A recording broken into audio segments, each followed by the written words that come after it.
Hai, selamat pagi. Terima kasih kerana bersama saya, Syed Fardino Omar, di dalam workshop pada hari ini di Astro AWANI LINC.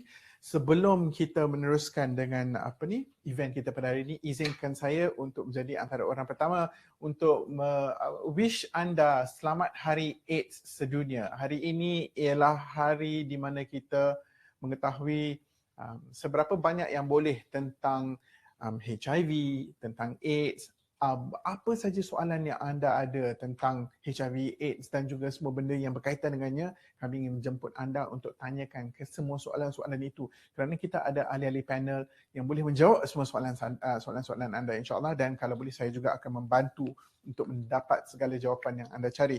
Tapi sebelum kita meneruskan dengan webinar kita pada hari ini, izinkan saya untuk memberikan kepada anda beberapa hygiene points untuk memastikan pengalaman webinar anda adalah yang paling optimum sekali. Okey, pertama sekali kami sarankan anda menutup semua tab-tab audio dan video untuk mengosongkan bandwidth anda. Itu nombor satu. Nombor dua, jika anda mengalami sebarang masalah teknikal, sila tekan butang reconnect berwarna merah untuk disambung semula.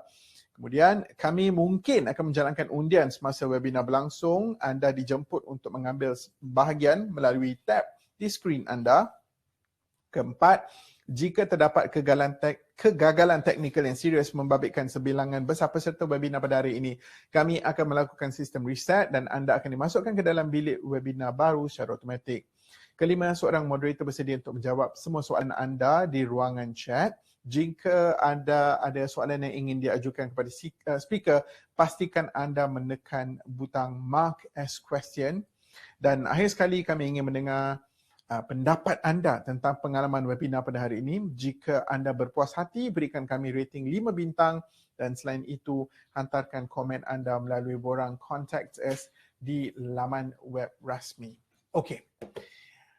Saya tak nak dengarkan masa lagi. Hari ini memang seperti yang tertera dalam tajuknya, main tanya je. Itu apa yang kami ingin anda lakukan hari ini kerana pada hari ini World AIDS Day, temanya ialah Global Solidarity Shared Responsibility ataupun Solidarity Global, Tanggung Jawab Bersama. Sebab ia tanggungjawab bersamalah pentingnya bagi anda untuk bertanya pada hari ini, because awareness tentang HIV ini bukan tanggungjawab saya seorang sahaja tetapi juga anda. Jadi anda juga perlu tahu. Okey. Sekarang saya ingin menjemput panelis-panelis kita pada hari ini. 2 daripada 3 di antara mereka sudah pun bersedia. Jadi kalau boleh saya ingin menjemput Dr. Hari Irwan dan juga Tana untuk turn on your cameras dan juga your microphone. Ya, okey.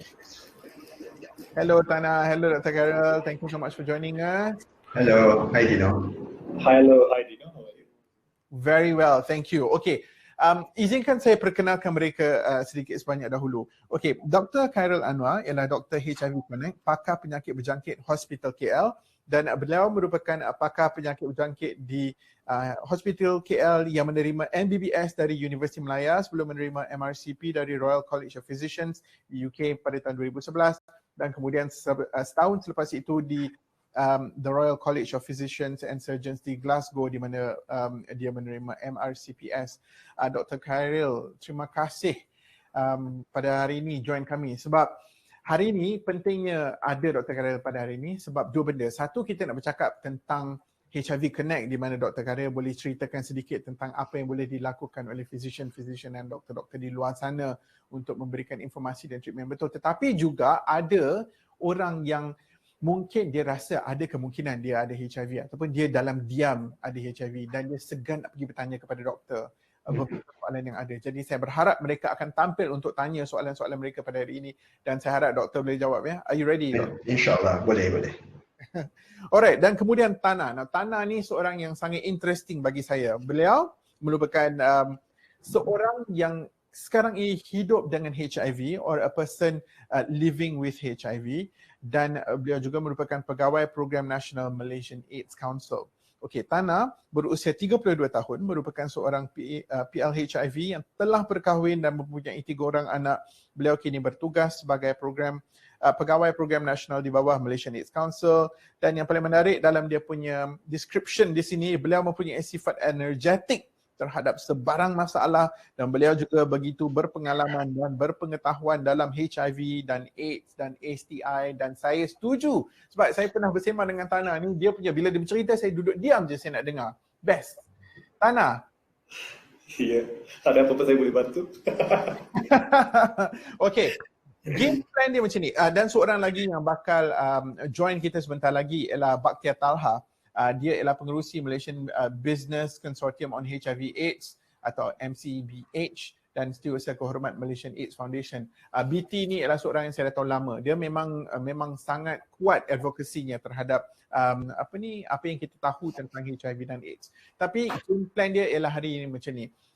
First kali saya nak pergi kepada Tana, di mana saya harap Tana boleh bercerita tentang cerita yang dia pernah kongsikan kepada saya, jalan kehidupan dia, dan bagaimana seorang yang kita punya key takeaway daripada Tana ialah bagaimana seorang yang living dengan HIV boleh positif dan energetik macam Tana. Itu apa yang saya harap Tana boleh kongsikan dengan kita, nombor satu. Kemudian kita akan pergi, hopefully BT dah masuk pada masa itu, dan kita akan tanyakan kepada BT apakah dia senario bagi pekerja-pekerja biasa yang hidup dengan HIV, apakah rights mereka dan bagaimana syarikat-syarikat boleh memainkan peranan penting untuk memberikan lebih kesedaran dan juga berusaha bersama dengan kita mengurangkan bilangan jangkitan HIV. Dan ketiga, kita nak pergi kepada Dr. Karel, di mana Dr. Karel macam saya sebut tadi, dia nak akan cerita pasal HIV Connect, dan juga pada masa yang sama dialah akan menjadi our doctor in the house, our expert in the house, dan segala soalan yang kita ada hopefully dia boleh menjawab. Alright, first of all, Tana, the floor is yours. Tolonglah ceritakan kepada kami kisah hidup Tana, sebab saya rasa ia satu kisah positif yang boleh memberikan inspirasi kepada orang ramai.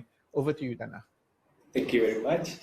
And also thank you to terima kasih untuk bagi peluang saya cakap dalam Astro AWANI hari ini. Okay, terlebih dahulu selamat pagi dan salam sejahtera.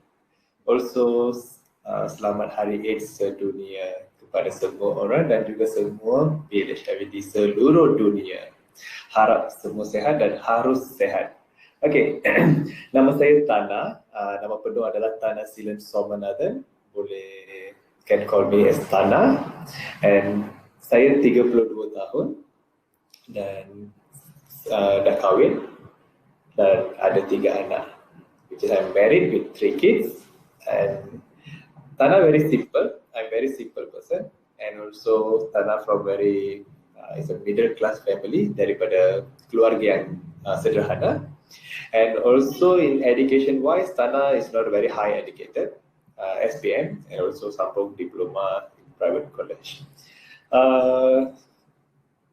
My life casket, which is the flow daripada hidupan sebagai HIV. I mean, hidupan seorang sebagai HIV dengan HIV.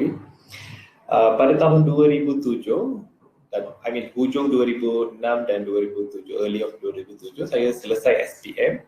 Umur saya 17 tahun dan saya telah satu-satunya anak nakal dekat family saya dan very aktif, tak takut untuk apa-apa pun. Dan salah satu anak yang berani umur 17 lepas SPM, berani pergi ke Singapura sendiri, travel sendiri, pergi Singapura untuk tanya kerja, untuk nak continue kerja di situ. And then during apply the working permit dekat Singapore, I get to know that I'm diagnosed HIV. Okay, itulah sebab dari lahir tak pernah sedih. Ya, adalah sedih beberapa kali, tapi tak pernah ada shock macam ini. Suddenly 17 years old, tapi bagi saya 17 tahun masih kanak-kanak jugalah saya untuk ibu bapa saya kan, sebab I belum mention enough that time. Yeah, of course, a bit poor process at the hospital. I don't want to mention which hospital in Singapore. There is no any pre and post counseling, nothing. They just give me the result, and also the doctor gave me the result, and she said the result is you are HIV positive. Even I don't know what is HIV positive. Apa tu positif, apa tu negatif. Sebab I pun tak tahu masa tu. Then she said you have to go back to Singapore, you have to leave Singapore, tak boleh stay dekat Singapore, and also tak boleh masuk Singapore lagi. Macam itulah. Then I don't know, memang cuba andaikan seorang remaja umur 17 tahun baru selepas tanggalkan pakaian seragam sekolah dan mula hidup biasa, and then get diagnosed HIV. Oh, very stressed, very shocked. Even I tak tahu macam mana elaborate the shock tu. Bukan sedih, tapi shock. Apa tu?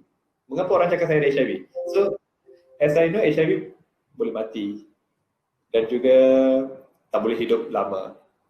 Akan dapat bintik-bintik lah kan. Very stigma that time. Of course, saya pun human juga. Saya ada fikir kita perlu kehidup lagi. It's all very very fast. Dalam 1 jam lepas saya keluar daripada hospital, sampai nak fikir juga, jom kita terjun dekat laluan MRT dekat Singapura. Tapi I very love my mom, sebab mak saya tak pernah dia halang apa-apa pun jika saya nak berjaya. Anything she can say, go, you can, everything. So same goes to, okay tak apalah, macam ayat-ayat akhir saya dah call mak saya. Mom, saya tadi pergi ke blood testing, tapi based on my tone pun dia dah faham dah. Lepas tu dia tanya balik, are you okay? Tell the truth. Apa berlaku dekat situ? Then I cakap, doktor kata saya ada HIV. I don't know what to do. I shocked. I macam hilang semua. I nangis lah, of course I nangis. I very down. But you know one thing, you believe or not, I don't know. But my mom said only one words. So what? Okay. Tak apa, you come back to KL. Mak ada untuk you. I macam, the spirit, the semangat tu macam, wah, 1000 kali ganda. Yes, because I'm in the level of very down. Sampai macam bodoh-bodoh nak bunuh diri. Tapi belum tahu lagi, I boleh mampu ke tak mampu. Tapi kan dah ada niat nak untuk bunuh diri. Sebab takut. Takut dengan family, takut tu general, everybody ada takut. Bila dengar je HIV, dia berkaitan dengan kelakuan, tingkah laku semua kan. So takut, nanti mak akan marah saya ke apa, saya dah buat salah apa-apa kan. But no, she never asked even why or how. Macam mana you dapat dia? Tak pernah tanya.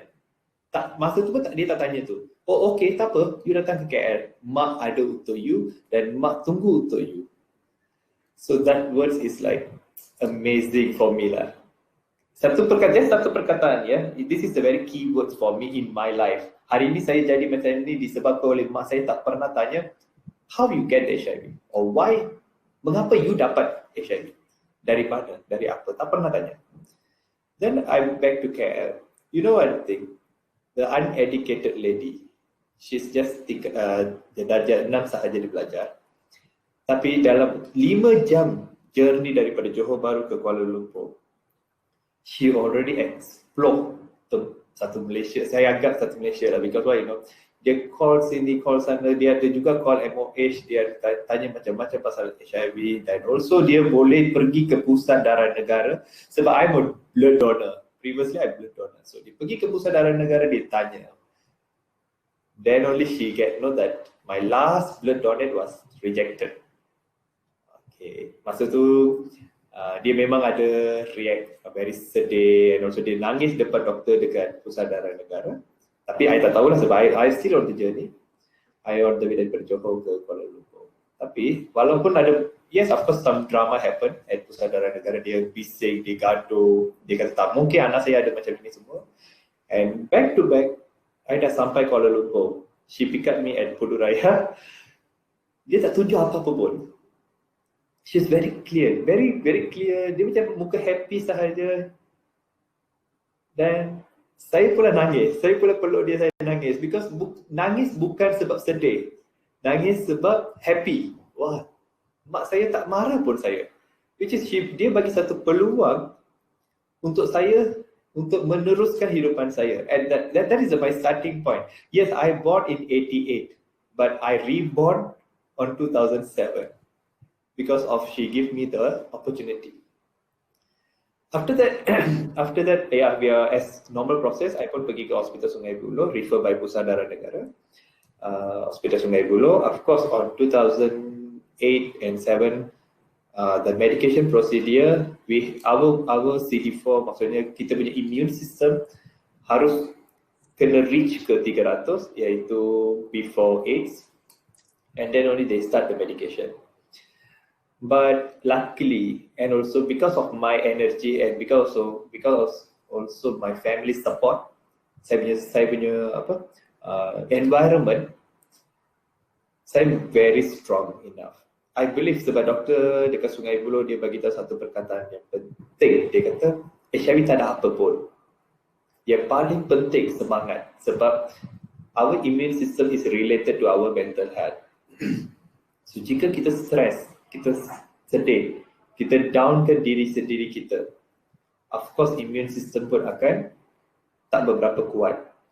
So that is my Bible words untuk mak saya pun. So daripada mula hari itu, mak saya dah ubah dah my family structure. Macam mana, dia memang pantau dan pastikan tiada apa-apa stigma ataupun diskriminasi berlaku kepada saya ataupun any activity. Contohnya ada movie tu ada berkaitan dengan stigmatizing about HIV ke AIDS ke, macam kan ada drama-drama kan, mula-mula first scene dia sedih, dia nakal-nakal, second scene dia tested positive, lepas tu bibir semua jadi putih, akhirnya dah mati. So this kind of scene dia avoid in family. Dia tak nak tunjuk dengan saya, dan juga dia tak nak practice. My siblings also dia tak nak. And she's become a very strong person, and also dia kawal semua in my family, and also in my family yang close related family also. Ada juga sedikit kekangan masa tu lah, orang tanya kan, apa jadi untuk anak kamu? Sebab yes, of course mak saya dia sendiri, dia perlu pengetahuan, so dia ada juga terekspos kepada others. But ada beberapa discrimination from there. Ialah muda-muda, anak kamu dah dapat penyakit. So this kind of thing, but even dapat pun mak saya tak pernah tunjuk dengan saya, dan dia lawan balik. Itu macam mana pun dia adalah anak saya. Dia sakit apapun, dia adalah anak saya, bukan anak kamu. This kind of words, benda ni saya pernah dengar myself lah. Then after that, the strongest lady, which is my mom, dia berani, dia kahwinkan saya. Dia cari jodoh. I'm not love marriage, I'm arranged marriage. Dia carikan satu lagi perempuan seperti dia. Yes, that's correct. Kalau saya cari pun saya tak akan dapat perempuan macam itu. Yes, sebab a mother, she know about son, apa dia need, apa yang saya need, dia tahu. So dia cari seorang wanita yang cantik sesuai untuk saya, dan dia pun strong enough. Yes, after mak saya dah explain about my status to her, before I tak jumpa dia pun, then dia dah explain kepada my wife everything. Tapi saya macam masih ragu-ragu kan, saya takut juga mak saya macam cuba convincekan dia ke, forcekan dia kan, tak nak. Then I personally pergi jumpa dia. Dia lagi lebih daripada mak saya. I kata, you tak takut ke? Dan you tak fikir pasal kekangan ataupun tekanan daripada keluarga kamu jika mereka tahu saya adalah positif? She say only one word, I kahwin you and you kahwin saya, bukan you kahwin keluarga saya ataupun ahli-ahli keluarga saya. And I accept as you is my husband. So bila husband adalah susah ataupun senang, kita harus bahagi bersama. So macam back to back saya terima semangat saja, tak pernah terima macam tak naklah saya kahwin dengan you, tak pernah. So I still have to thank to my mother to search and looking a good girl for me. And selepas tu saya pun ada 3 anak, dan saya on treatment, and then saya dapat tahu iaitu undetectable viral loads. Actually mula-mula saya tak tahu, sebab last time memang kita tak beberapa fokus, hospital tak beberapa fokus dekat viral load, sebab mereka pun tak pernah brief dengan kita orang. But after test and treat, which is 2018 or 2017 something, yes, kebetulan saya pun masuk MAC. Then I dapat tahu iaitu perkataan undetectable equal to untransmittable, which is macam seperti saya consume ubat, iaitu makan ubat ARV, antiretroviral, iaitu rawatan HIV, dan juga boleh panggil treatment as prevention. So bila saya makan ubat tu, of course, dekat situ pun saya ada cabaran juga sebagai PL HIV. Yes, ubat antiretroviral ada dia punya side effect masing-masing. Tapi dekat situ pun saya semangat. Even my family pun dia tak takut dengan ubat tu. Saya dapat rashes. Yes, memang sebab saya feel macam aku okay je sebelum HIV, makan ubat. Macam lepas makan ubat tak okay pula. Tapi the ubat tu dapat dari hospital. So mestilah hospital tu buat yang benda yang bagus untuk klien ataupun patient. So saya consume the medication very adhere walaupun pening lah, lawyer lah, macam down, tidur je, muka macam kusam je. Mak saya cuba buat macam-macam lah. My family, everybody lah, adik-beradik semua bawa saya pergi keluar lah sana kan, sini kan. Tapi macam after pukul 11 dah jadi macam down. Then satu tahap I memang tak boleh tolerate sudah. Then masa tu saya pernah jumpa doktor career dekat hospital Sungai Buloh. Memang saya tak boleh tolerate. Saya pergi ke hospital Sungai Buloh. Then saya explain. Saya memang tak boleh tolerate. And I understand there is many combination of ARV. Tolong tukarkan untuk saya. And then yes, I admitted. Then straight away change to other combination. Then okay. Dalam 6 bulan saya tested, viral load suppress. So celebrate. Saya terus buat anak ketiga. Yes. Saya terus celebrate with my wife. My wife pun very happy because like, yes. Contoh ada terapi lah. Like kencing manis ke darah tinggi ke. I'm not stigmatizing ya. Okay. Contoh kencing manis ke darah tinggi ke. Pagi kena makan ubat. Tengah hari kena makan ubat. Petang makan ubat. Apalagi satu. Sebelum makan nasi kena makan ubat. Selepas makan nasi pun kena makan ubat. Itu belum tentu lagi. Lepas tu insulin. Itu pun belum tentu. Ada macam-macam prosedur lagi. Tapi macam saya, tak perlu. Satu hari, satu kali sahaja makan ubat. Sudah settle. Itu macam vitamin. Macam bila orang kata, wah hari-hari kena makan ubat ke sampai hujung hayat. Sampai hujung hayat kita makan nasi juga kan. So apa lagi kita tambah lagi satu tablet. Sudah. That's it. So yes, dekat luar banyak PL HIV. Orang hidup dengan HIV masih belum mula ubat. Yes, bukan salah mereka pun. Sebab kita tak boleh force, kita tak boleh push mereka makan ubat, tak boleh sebab mereka tak tahu. Lagi satu mereka punya situation. Macam saya, my family. So, I rasa masyarakat yang lihat live ini, kita kena bagi ruang. Kita yang kena bagi peluang untuk mereka. Andaikan mak saya hari itu tanya this question, why you get the HIV? You still young boy. Mengapa you dapat? Ataupun dia hina saya, dia buang saya, apa berlaku? Saya dah hilang dah. So maknanya, okay, kalau saya boleh mencelah tanah, so that means apa yang nak katakan di sini ialah yang pentingnya ialah orang di sekeliling tanah tidak hook up ataupun dia tidak tersangkut dan berpaut sahaja kepada kenapa dapat HIV, tetapi mengaruskan fokus kepada mencari penyelesaian dan solution dan jalan kepada positivity. Betul? Yes. Apa kena buat? Itu yang kita kena fikir. Benda yang lepas, kenapa kita kena fikir benda tu? Tak perlu. Kita tak boleh kita rewind balik lepas tu jadikan negatif? Tak boleh. Kita pergi ke forward depan. Ni kalau saya gunakan bahasa budak-budak sekarang, dengar cerita Tana dengan mak yang supportive ekosistem, lepas tu jumpa pula bini yang lawa katanya yang juga perangai sama macam mak dan juga bertuah mendapat 3 orang cahaya mata. Kalau gunakan bahasa budak-budak sekarang, #untunglah, baguslah dapat macam tu. Really good. Ada beberapa soalan dah saya tengok di situ, soalan-soalan yang muncul buat Tana. Tapi sebelum tu saya nak mengambil kesempatan untuk kata hello BT. Batia Talha sudah pun join kita dan kita akan bersama dengan BT selepas ini. Okay Tana, your story is memang best. Tapi sekarang saya nak ambil satu je soalan yang cepat.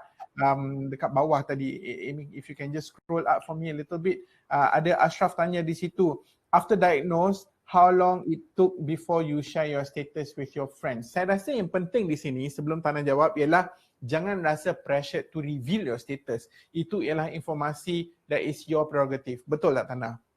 Betul. Okay, how diagnose, how long take to share your status with your family? Okay, after diagnose, how long? Sebenarnya selepas saya diagnose, ada isu dekat family, iaitu family terdekat. Ya, seperti bila saya pergi ke rumah mereka, mereka jauhkan kanak-kanak daripada saya. Ia pernah berlaku, depan mata pun pernah berlaku. Benda tu buatkan saya lebih berani. Daripada situ, I start to expose to everybody. Sebab mak saya bagi tahu saya, I back to my mom. Mom, mengapa dia buat macam itu dengan saya? Padahal doktor dah kata tak boleh merebak melalui sentuhan apa-apa kan. My mom said, who holding the virus? Myself, my body. Darah saya, kulit saya. So, virus tu ada dalam badan saya. Dia tak ganggu orang lain pun. So, tak perlu fikir pasal orang lain pun. Mengapa you nak malu kepada orang lain? Bukan pun kita hidup untuk orang lain. Saya hari ini malu kepada orang lain ataupun nak malu untuk expose kepada orang lain, bermaksudnya saya hidup untuk orang lain. Tak, salah. I live for myself.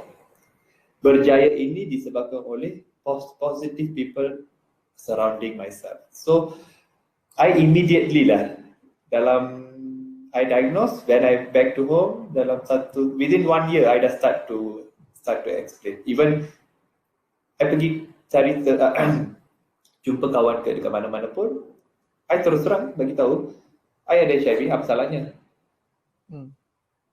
Yes, of course, kawan pun pernah shock. Tapi cuba fikir, bila dia shock, dia lari daripada saya, at least I dapat tapis siapa yang ikhlas nak kawan dengan saya. Siapa at least true friend dan siapa yang tidak. Itu hak mereka. Tapi, I pun tak boleh force you have to kawan dengan saya. Tak boleh sebab persahabatan ke, cinta ke, anything tak boleh paksa. Dia kena ikhlas. So, I dapat peluang untuk tapis lah. Okay, alright. Okay, Tana. Terima kasih Tana. Okay, we will come back to you Tana. Sekejap lagi kita ada beberapa lagi soalan, ada banyak soalan sebenarnya. Sekarang saya nak pergi kepada BT. Dr. Karil, hold on sekejap. Kita pergi kepada BT sekarang sekejap. BT, so sebelum you masuk tadi ada cerita dah. Game plan I ialah kita start off the session dengan positivity Tana. Kemudian kita pergi kepada BT because saya nak faham dari perspektif profesional, dari perspektif syarikat, okay? Dua part di sini. Pertama sekali, kalau anda seorang yang living dengan HIV, apakah yang anda perlu tahu tentang your rights being at work dan your protection being at work? Dan kemudian nombor dua, bagi syarikat-syarikat, apa yang boleh dilakukan oleh syarikat-syarikat untuk membantu kita dalam our war or our battle against the spreading of HIV? Okay, BT, over to you. Okay, thanks Dino. Sorry, masuk lambat tadi . Tak apa, meeting saya faham. Okay, rights as a PL HIV, a person living with HIV in Malaysia. Okay, bila kita tengok dalam konteks Malaysia, sebenarnya tak ada undang-undang yang sedia ada untuk melindungi hak orang yang hidup dengan HIV di tempat kerja. Okay, sekarang ni kita tidak ada. Ialah kita bolehlah mungkin we can go back to our Employment Act, acts around like health and all of that.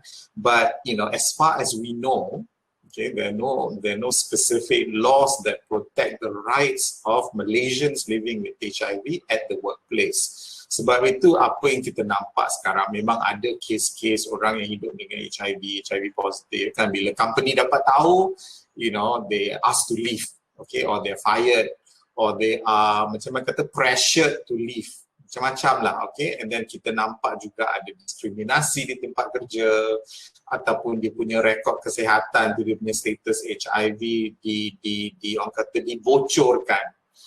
Okay, so people find out, bila HR tahu, this information gets out there lah, sampai orang tu bila lewat tanah saya tadi kan, dengan stigma, diskriminasi, so dia sendiri keluar. So we've seen these types of cases. There are cases like this, and currently there are no specific laws in Malaysia that protect people living with HIV from discrimination at the workplace. This is very different. Sorry, go ahead, Dino. Okay, sure. Okay, itu di Malaysia. Can you give us a quick example of a law or a country that has laws seperti ini already in place that we could possibly learn from?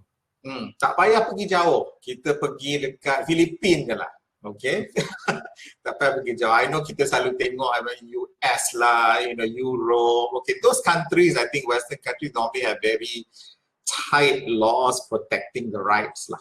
Okay, of people living. Tapi kita tak payah pergi jauh.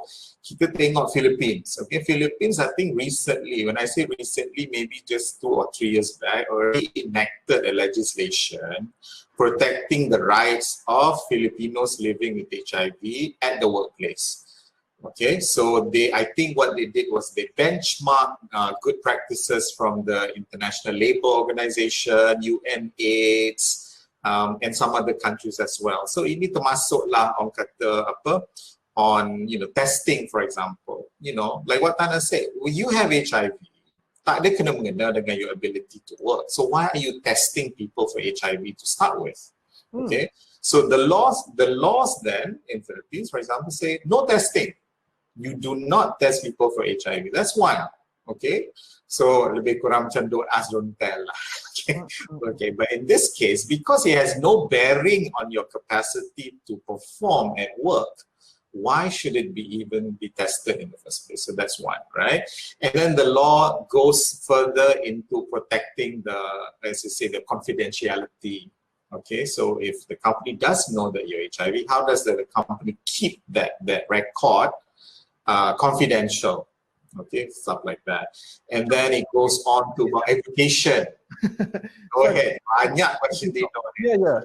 Lagi satu cop. So maknanya sekarang ini kalau kita nak pergi minta kerja di tempat baru and then we see that the requirement is for us to do a HIV test, so we are establishing the fact that this is actually not required by law.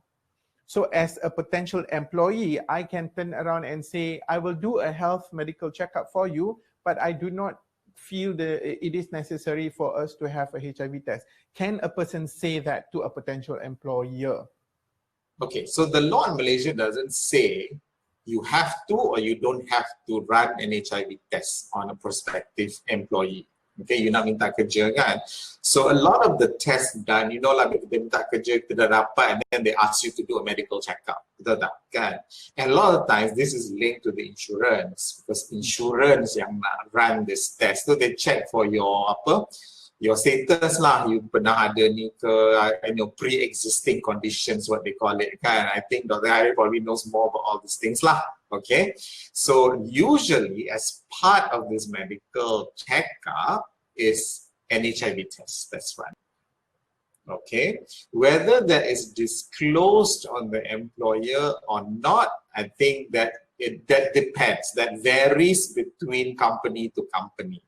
Okay, we have a very good practice already in place. Petronas. Okay, I'll give you example Petronas. So they benchmark their employment policy on HIV on the international standards. Okay, so what Petronas does is then, they say, we don't want to know whether you have HIV or not. Okay, so, but what we do want to make sure is that you get the best possible health care. Okay, so Petronas goes that one step further to say, that's all we want to know. Kalau ada medication available, and if Petronas is going to pay for it, we'll pay for it. Because all we want is the best talent in the company to be able to perform the job that they need to do. Faham. Okay. Okay. I already have questions coming in berkenaan dengan insurance. Tapi tak apa, yang itu kita akan pergi later. Sekarang ni kita nak bercakap tentang companies pula, what companies can do. Because your organisation is, tell us a little bit about your organisation and what it aims to do with companies and HIV in the country. Okay, so I represent the Malaysian Business Consortium on HIV and AIDS. Panjang nama tu, we call it acronym MBCH. Okay, so it's an association that groups companies, okay, that then helps them formulate policies that work well in their companies for HIV in the workplace. So, we can help them formulate these policies in the workplace. So we have a group of companies already right now, I think almost 20 plus companies lah. Okay, so we count among them the biggest companies in Malaysia like Petronas, Saidabi, Hilton and all that. Okay, so in that sense, we help our members, okay, formulate policies using best practices that are out there, international best practices out there on HIV in the workplace. So that's one. Okay, the other aim of MBCH is to enact legislation in the country. Okay, because we understand that we can do company by company, but that is going to be smaller in that sense, okay, the scale. So what we want to do is enact legislation macam yang kita nampak yang dah ada di Philippines, in a lot of countries in Europe and whatnot. Okay, so we want to enact this legislation in Malaysia to protect the rights of Malaysians living with HIV in the workplace. Okay, kita kena ada undang-undang yang sesuai, yang science based. Betul, macam Tana cakap tadi, you have HIV, you can still work. I'm HIV positive. I've been HIV positive for 25 years. Okay, dah masuk Jubilee Perak tadi, So, and I've been working all of those 25 years, and I can tell you, there's no difference. You can ask any of my employer.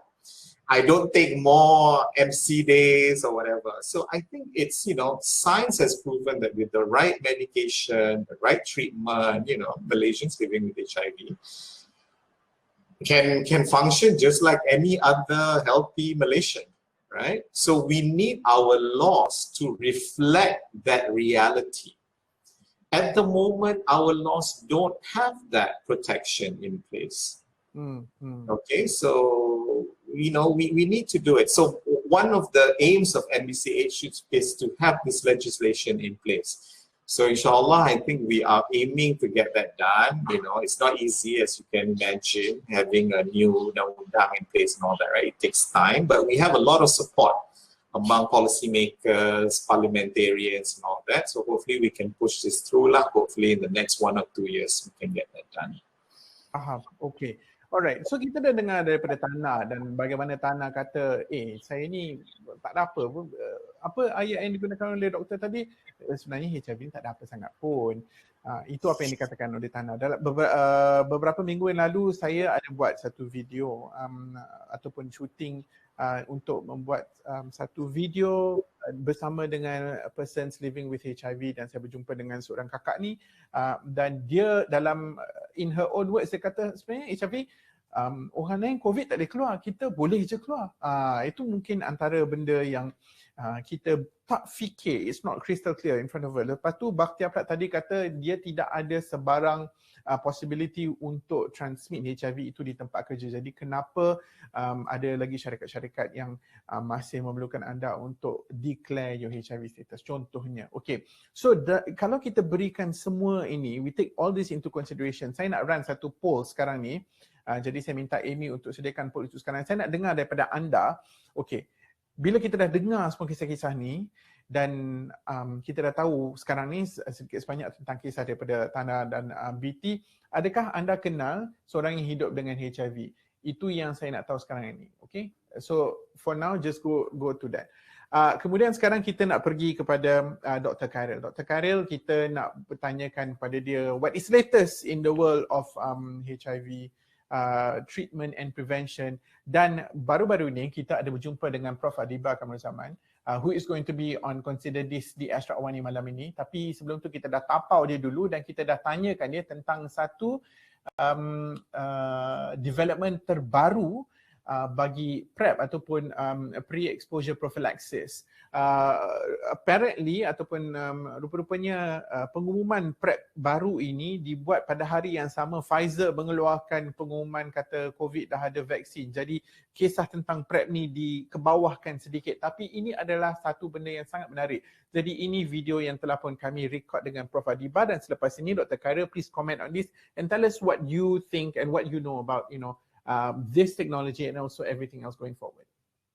Antara perkembangan terbaru dalam rawatan dan pencegahan HIV ialah apa yang dinamakan PrEP. Jika seseorang itu mengambil satu pil ubat yang dinamakan tenofovir setiap hari, ia boleh memastikan jangkitan HIV tidak berlaku. Satu lagi perkembangan even lebih baru ialah dengan memberi suntikan dengan ubat yang dinamakan cabotegravir. Nama panjangnya long acting cabotegravir.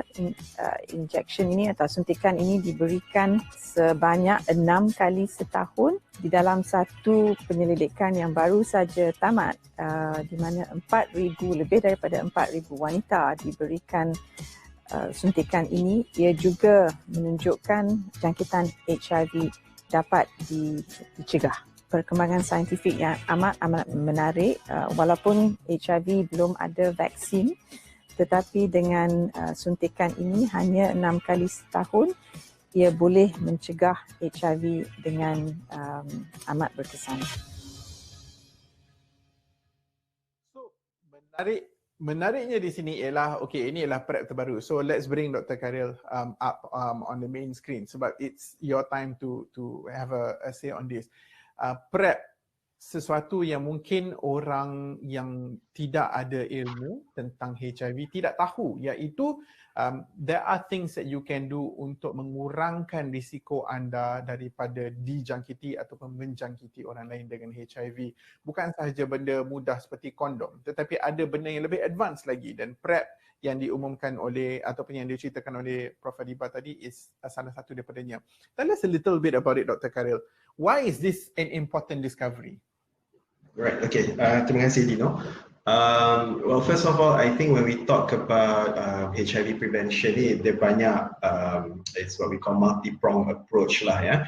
So of course, as we all know, penggunaan kondom ataupun like our harm reduction where we exchange needle, syringe needle tu dan sebagainya. So salah satu prevention effort yang kita boleh nampak adalah introduction of what we call this PrEP. Yeah? So PrEP ni in short, is actually, so PrEP means pre-exposure prophylaxis. Okay, so macam Datuk Prof Adiba bagi tahu tadi, is actually is fokus kepada golongan yang mempunyai risiko untuk mendapat HIV dan mereka telah disahkan HIV negatif. Maknanya PrEP ni untuk golongan yang tidak ada HIV, di mana kita akan assess, tengok sama ada sesuai untuk makan pil ini. So usually we just take once a day. The medication is the tenofovir and tricitabine, one pill a day, and then dia akan from evidence and data menunjukkan risiko untuk dijangkiti HIV itu dapat dikurangkan. So actually PrEP ni is not something new, actually dah lama. It's just that something in our country ni, PrEP ni is not that, I think it's not sort of macam diketahui sangat di luar sana, because I think sometimes in terms of access and then the awareness about PrEP ni masih harus di spread lagi dengan lebih berleluasa lah di luar sana.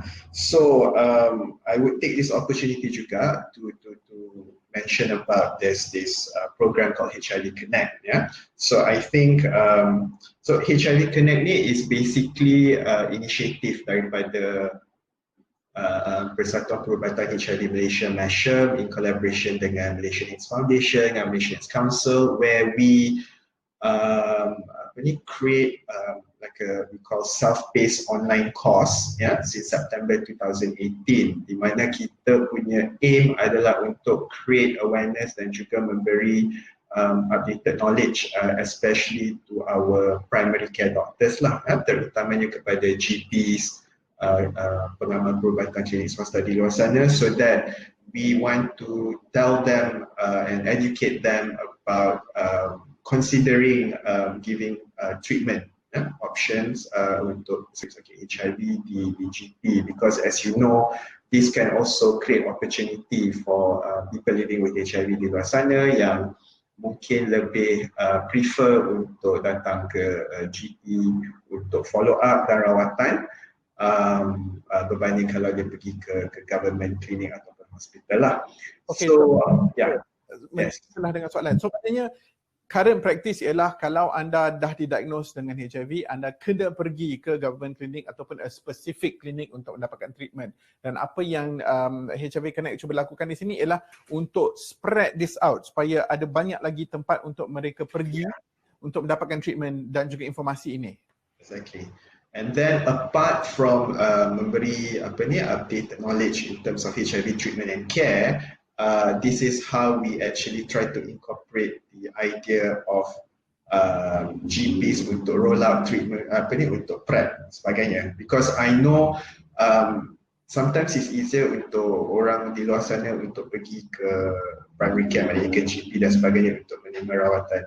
So I think this is an avenue where kita memberi awareness lah kepada GP semua, then whether they can actually roll out tentang PrEP ni untuk sesiapa yang ingin berada on PrEP. So basically HIV Connect ni adalah just an online course where they have to go through some modules, and then after that we will conduct like face-to-face training, and then they will be eligible lah untuk provide care and treatment untuk pesakit HIV dan juga untuk provide PrEP sebagai prevention kepada individu-individu yang rasa mempunyai golongan risiko tinggi untuk mendapat HIV dan mereka mahukan PrEP, so mereka boleh pergi ke GP-GP yang telah melalui program HIV Connect. At the moment sekarang ini, how do I frame this question? Saya nak tanyakan how easy is it for people to go and get whatever information dan juga treatment yang diperlukan. So at the moment, katakanlah di Kuala Lumpur, kita menggunakan Kuala Lumpur sebagai sampel. Ada berapa GP yang dah participate, kalau tidak, ada berapa government clinics yang ada untuk memberikan treatment ini? Okay, so let's start with government dulu lah.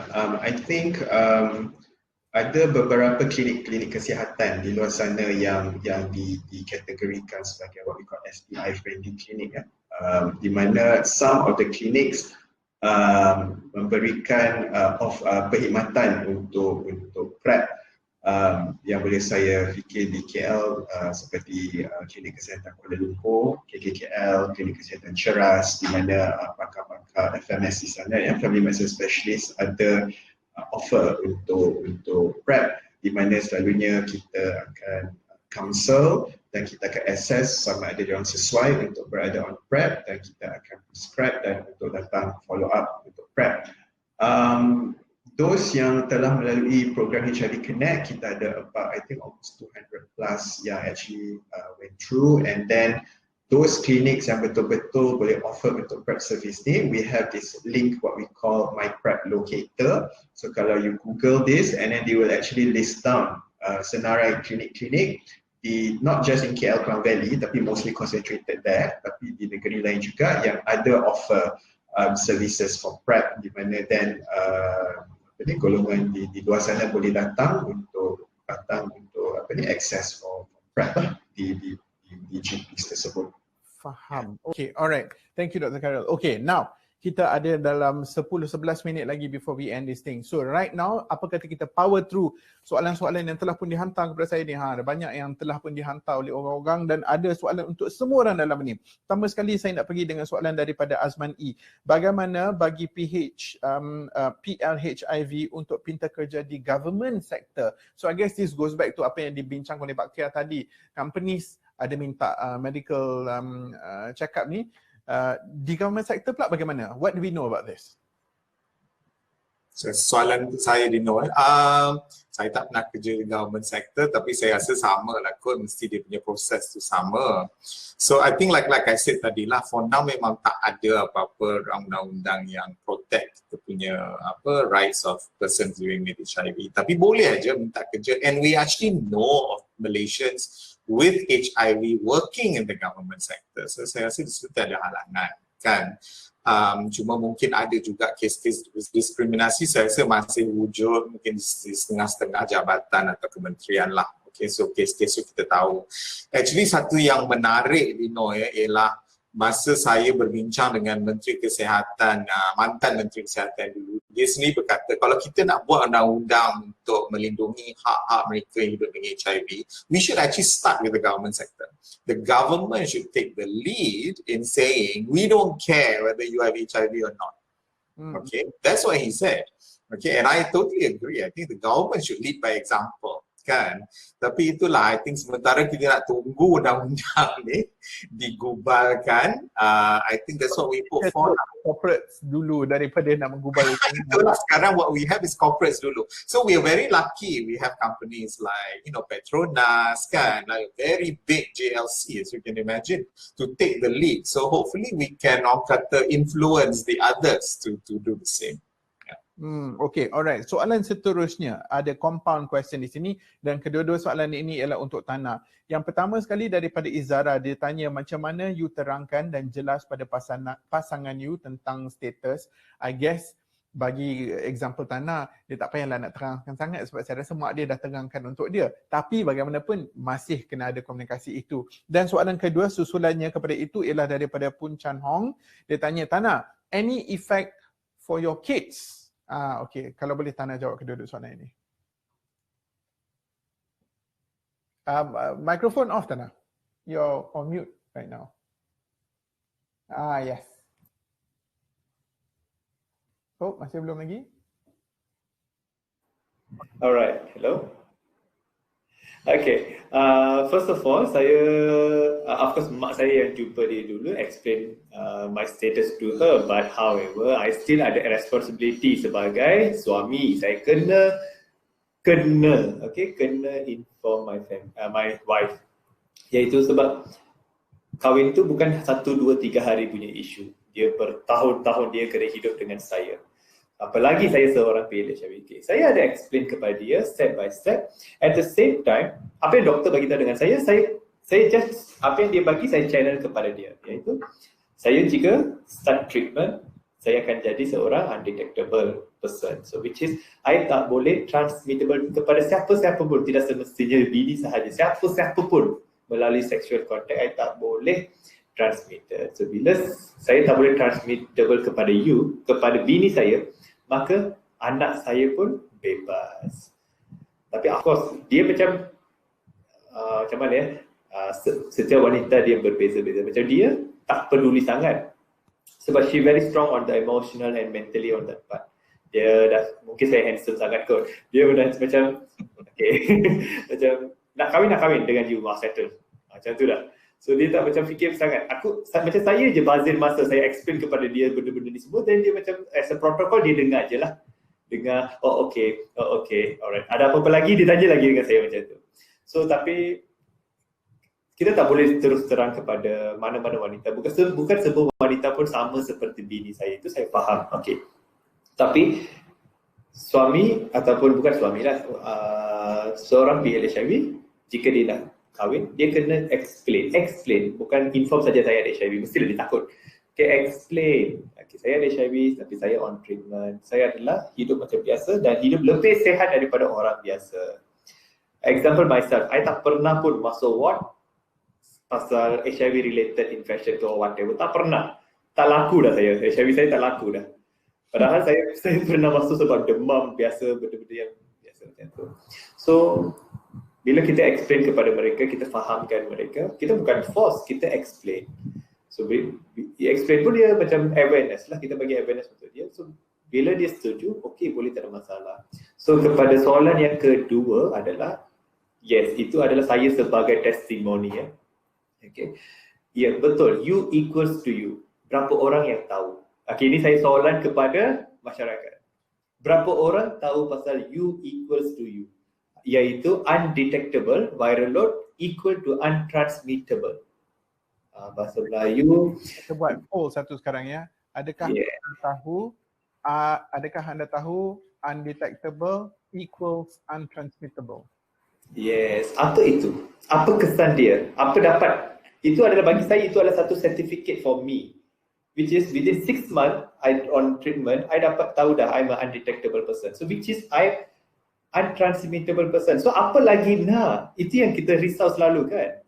Kita sentuh mereka, kita seks mereka, kita kahwin mereka, tak boleh ada anak. Itulah paling penting. So benda tu dah tak ada. So saya tak boleh transmit kepada siapa-siapa pun, dan juga viral load itu dah suppress. Which is dah suppress from my blood. So dia dah kurang dah. Which is bebas lah, slightly I kata I bebas daripada HIV. Yeah. So, yes, I tak ada pun apa-apa ketakutan pasal ada HIV. So bila kita seorang undetectable ikut untransmittable person, kita punya wife tak akan infect daripada kita. So bila wife conceive pun sama juga, dia takkan vertically, dia tak akan dapat anak tak akan dapat ditransmit sebab wife dah negatif, so anak pun pasti akan negatif pada masa yang sama. Yes, itulah punca utama kita eliminate daripada vertical transmission, which is parents to child. Yes. Okay. Kita eliminate disebabkan punca utama adalah setiap ibu yang conceive di Malaysia dah tahu kita mengandung, kita di KK Klinik Kesihatan kita harus buka buku warna pink, iaitu buku mengandung something lah. So sebelum buka buku warna pink, doktor buat 2 test yang paling penting, iaitu urine test dan juga HIV testing. So pada masa ibu andaikan positif, salah dia transmit daripada suami ke atau whatever, andaikan dia dapat tahu positif pada waktu tu, ibu kena mula perawatan dan ibu akan dapat undetectable viral load. Saya rasa clinically doktor akan lebih pintar on that part.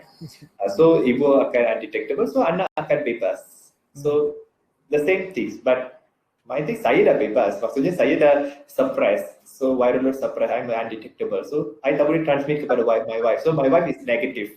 So my anak pun negative. So I have 3 kids. My first son negative.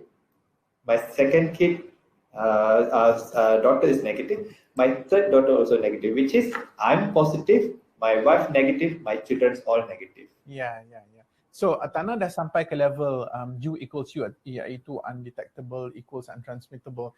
Kita dah tanya dekat situ, poll di situ, adakah anda tahu U equals U itu apa? Dan ada 52% yang kata ya dan ada 47% kata tidak. So see, the challenge is still there. Kita masih lagi kena berusaha keras untuk put the informasi di luar sana. Kerana saya nak tunjuk something. Ini a bit crude. Saya buat homework semalam. Jadi daripada homework ni saya dapat tengok bilangan ataupun HIV transmission by age group. Maaflah saya nak tunjuk ni kecil ni. Ni yang besar ni kita dah dapat tengok yang besar ni, lepas tu yang ni besar, tapi yang besar ni ialah umur 20 hingga 29. Yang ada Amy, bagus, dia dah prepare siap-siap dah slide ni. saya tak tahu pun dia dah prepare slide ni. Tapi tengok di situ yang color pink tu, yang di bawah umur 15 tahun, basically kosong, iaitu it's negligible. Itu menunjukkan yang apa yang kita dah faham tentang PMTCT, iaitu Prevention of Mother to Child Transmission contohnya, ataupun even Parent to Child Transmission di mana Tana contohnya. Kita dah mencapai satu level di mana di Malaysia the number is almost negligible, dah tak banyak dan dah hampir kosong dah nombor itu. Itu menunjukkan anda boleh mengandung, anda boleh conceive anak, anda boleh dapat anak dengan selamatnya walaupun anda berstatus positif jika anda mendapatkan rawatan yang betul. Correct me if I'm wrong, Dr. Khairil. This is the underlying message we want to say here, right? You can conceive, you can have kids if you get the right kind of treatment, correct? Betul, exactly. As I think everyone has explained earlier, yang U equals U ni adalah satu konsep yang I think ramai yang tak tahu lagi. So that is the reason why kita nak tahu sesiapa ataupun individu yang rasa ada risiko mendapat HIV perlu test dan pastikan status diketahui. Lepas itu harus pergi untuk mendapatkan rawatan, because when we give you rawatan yang sepatutnya, yang effective treatment, you punya viral load is suppressed ataupun kita panggil undetectable, so that is somehow will translate into kita tak ada risiko untuk infect kepada pasangan kita sebab viral load kita undetectable, so kita risiko untuk transmit kepada pasangan kita adalah almost zero. Ya. Faham. Okay. Alright. Time for us to move on to the next question. Soalan seterusnya, ada orang yang bertanyakan soalan anonymous. What about kalau kita dah ada insurans sedia ada, tapi macam mana nak disclose dan nak ambil new policy yang boleh cover jangkit ini ataupun HIV? Siapa yang boleh jawab soalan ni? Mungkin Dr. Do you have an answer to this, or is this something that we do not have an answer for? For now memang tak ada insurans di Malaysia yang boleh bagi polisi untuk mereka hidup dengan HIV. That's the sad truth lah. Okay. So kalau you ambil insurans, tapi kalau you dah memang ada health insurance? Kalau you dah memang ada health insurance, so that is not covered under a pre-existing. So tak katalah masa you ambil tu you masih negatif, betul throughout the year suddenly you become positive kan, but you keep paying for the insurance lah.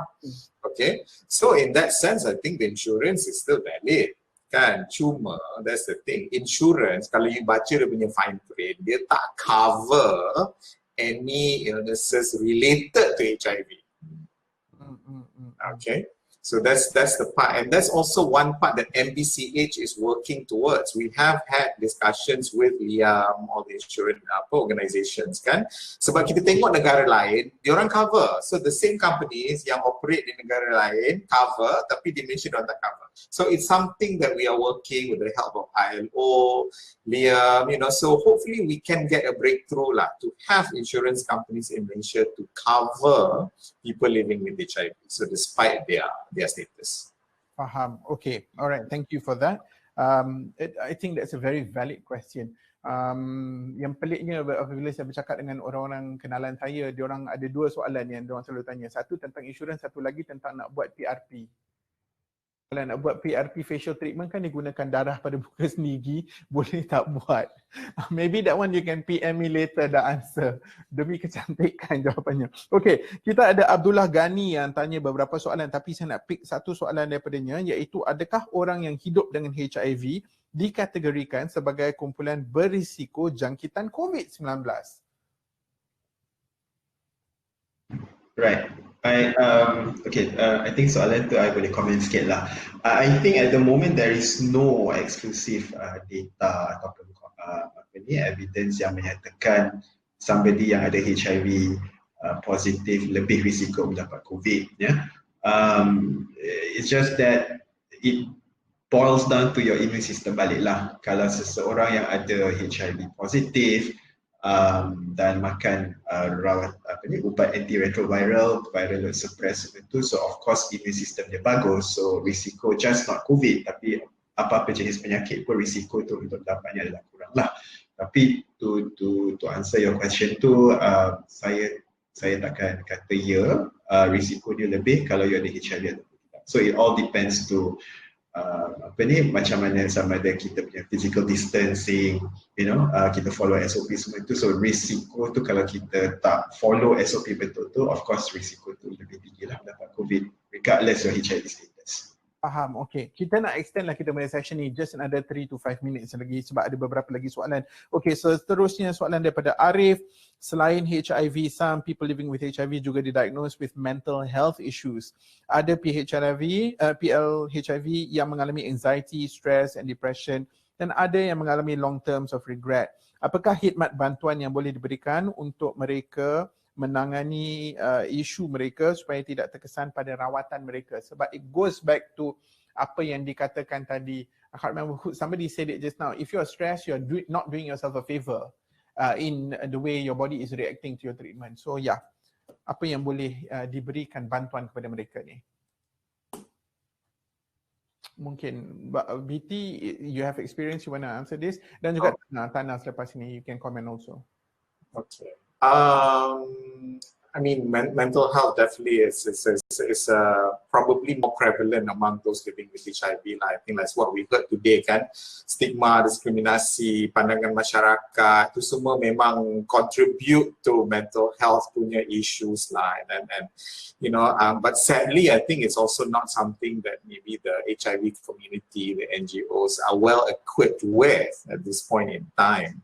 Kan, sebab kita nampak sekarang, for example, even penggunaan dadah di kalangan mereka yang this community, marginalized communities pun agak tinggi juga. So it's like one of those contributing factors as well.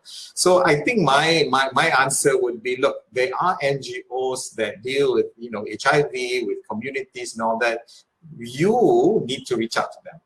We as people living with HIV need to create that network. You know, we have to know that there are those we can reach out to. You know, whether you nak cakap dengan NGOs ke, dengan doktor-doktor ke, I think now even kita dengar perkara ke HIV Connect and all that, there are much more friendly doctors also out there now. There are NGOs there now. Maybe they're not mental health professionals, but you can talk to them. I think, you know, that is available. The network is available. But probably the next phase in what NGOs and civil society need to do is really address mental health as professionals. Maybe team up with mental health professionals, I guess, to come up with a service. So that would be my answer. Faham. Tana pula, what can you contribute to this, Tana?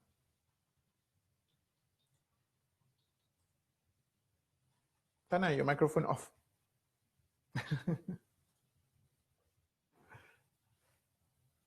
Okay, can you hear me? Okay, so saya nak tambah juga sedikit dengan BT sebab ya saya ni daripada Majlis AIDS Malaysia, apalagi sekarang national implement iaitu national program iaitu dalam bahasa Melayu PPHK, Program Pencegahan HIV Komprehensif ataupun DHSKP, Differentiated HIV Services for Key Population. So di seluruh Malaysia, okay, di antara 4 rantau iaitu Utara, Tenggara, Pantai Timur, Selatan dan juga Borneo, setiap state kita ada NGO di bawah Majlis AIDS Malaysia yang contribute untuk program DHSKP ini ataupun PPHK ini. So regardless mana key population, regardless lelaki ke perempuan ke transgender ke, or they are coming from what kind of background pun tak kisah. Since we are kita tahu kita ada pernah risk behavior, boleh contact laman web Majlis AIDS Malaysia ataupun U=you dalam social media untuk dapatkan linkage dengan kita punya program. Sebab yang anxiety issue, yes of course, bukan semua orang pun boleh dapat very mental health support very easily, bukan. So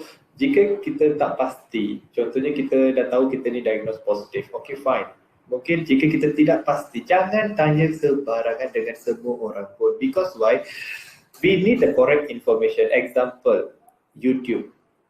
Sorry minta maaf, saya pun pernah lihat dalam YouTube ada juga posting something like video something like air liur boleh berebak, air mata boleh berebak, apa ni? So this kind of some irresponsibility activities in the YouTube, tapi yang mangsa adalah siapa? PLHIV. Sebab dia cepat percaya because itulah dia punya tahap breaking news. Dia tahu dia dapat tahu adalah positif. So dia otak dia dah nak information. So bila dah this kind of banyak information dah masuk, anxiety automatically dah ada. Dia dah tak yakin dengan diri dia dah end of the day. So please, jika anda perlu information dengan betul, go for the correct channel. Dapatkan information yang orang yang betul-betul tahu pasal HIV. So please, masyarakat boleh hubungi dengan macam SBT kata, seluruh Malaysia ada NGO yang buat HIV services ini. Kontak kepada mereka sebab dalam NGO kita juga ada peer support. Peer support bermaksudnya orang hidup dalam HIV yang sudah berjaya dan juga do the services to the public. So maknanya ada peluang untuk menjadi kawan Tana lah. Yes, boleh. Tana kan handsome. Okay, alright. Okay, saya rasa itu saja masa yang kita ada. Ada lagi beberapa soalan yang saya tak sempat nak buat ni. Contohnya, okay, BT, kalau boleh BT nanti sekejap lagi just give your email address sebab ada orang yang tanya how do I get our company aware about MBCH, dan tak semua syarikat on board with business consortium yang Cik Bakia cakap. Do I tell my HR or MBCH will approach them? So ini mungkin these questions can be directed directly to BT. Kalau boleh BT masukkan your email address di dalam chat room tu, then people can actually reach out to you directly. Okay, dan itu sahaja masa yang kita ada. Apa tu ya? Yes, okay, dan itu saja masa yang kita ada sekarang ni. Cuma sebelum kita berpisah, I just want to minta a little bit of help from you guys. Please check out the offers tab yang akan di-flashkan sekarang ini, di mana kita ada ataupun Malaysian AIDS Foundation ada kerjasama dengan Shopee untuk raise awareness dan juga untuk raise funds untuk membantu mereka yang living dengan HIV. Sebab mungkin kalau if it was not clear daripada kita punya webinar pada hari ini, tetapi first line treatment diberikan kepada anda secara percuma, tetapi second line treatment tu perlu dibayar, dan mungkin tidak semua orang mampu untuk membayar treatment ini. Inilah di mana this is where Malaysian AIDS Foundation antara lain akan masuk dan memberikan bantuan kepada mereka. Dan bagaimana mereka nak berikan bantuan kalau orang lain yang ada extra cash package tidak memberikan menyalurkan dana kepada MAF. Jadi kita nak bekerjasama. Everything macam saya cakap tadi, hari ini punya tema for World AIDS Day is Global Solidarity Shared Responsibility. It is all our responsibility. Jadi saya ingin menjemput anda untuk contribute kalau anda boleh. Alright. So itu sahaja bagi tema ataupun webinar kita pada hari ini. Sekali lagi saya mengucapkan terima kasih kepada Tana, kepada Dr. Khairil dan juga kepada BT. Thank you so much for joining us today. It's been a very fruitful session. Saya tengok the number of attendees makin lama makin naik sebab ada banyak soalan yang orang nak tanya, dan memang ada banyak soalan. Sekali lagi, sebelum kita melakukan tirai, kami ingin mendengar pendapat anda tentang pengalaman webinar anda bersama kami. Kalau anda dah happy dengan apa yang anda dapat pada hari ini, jangan lupa untuk rate us 5 bintang. Immediately after this akan ada keluar butang di mana anda boleh tekan 5 bintang, dan kalau anda ada soalan ataupun komen, hantarkan kepada kami melalui borang contact us di laman web kami. Dan esok, hari ini kita dah cakap pasal HIV, esok kita nak bercakap tentang harm reduction bagi bahaya asap pengurangan kemudaratan tembakau. Esok kita nak bercakap pasal topik lain yang is pertaining to our well-being in our health juga. Alright, itu saja daripada kami. Happy World AIDS Day. Thank you so much BT, Dr. Khairil dan juga Tana. I will see you guys insyaAllah soon. Please do keep in touch dengan kami. Pada malam ini, hari ini Astro AWANI mendedikasikan konten kita kepada topik-topik yang berkaitan dengan HIV. Malam ini dalam Consider This, Melissa Idris dan juga Syarat Cukutan ada bercakap dengan Profesor Adiba, dan mereka akan bercakap tentang transmission trend, bercakap lagi tentang undetectable equals untransmittable, dan juga diorang akan bercakap tentang areas yang perlu di scale up. So topik yang menarik pada malam ini. Cik Kem Kamarubin Harun yang juga Red Ribbon Celebrity Supporter seperti saya, dia pada malam ini juga akan ada konten yang menarik. Jadi the whole day is about your awareness on HIV. InsyaAllah kita akan berjumpa lagi. Jangan lupa give us podcast. Saya Said Ferdinand Omar. Terima kasih. Bye-bye.